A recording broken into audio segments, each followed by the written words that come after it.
पांदी जेको सो जोखियो उन सां मुंहिंजी हिकिड़ो ॿ दफ़ा मुलाक़ात बि हुई ऐं बाक़ाइदे फ़क़ीर पांदी जोखियो जो जेको सो वॾो अहम किरदारु आहे असांजे जेको सो हिन मलीर जी जेका असां वेलफेयर ऐं समाजी कमनि जे अंदरि ऐं आउं दुआ थो करियां त अलाह साईं हुनखे पंहिंजे जवारी रहमत में जॻह ॾे ऐं आउं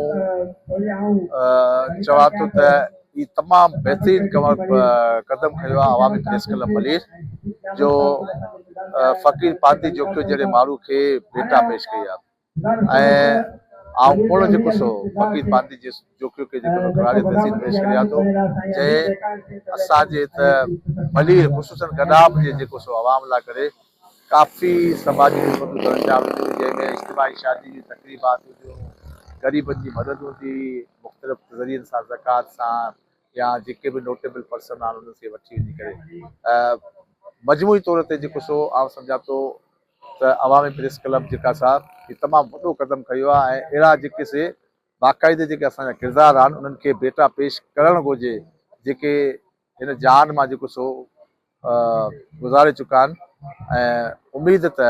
अवामी प्रेस क्लब आईंदा फ्यूचर में इन खां वधीक जेको सो इन्हनि किरदारनि खे भेटा पेश करण में अहम किरदारु अदा कंदो।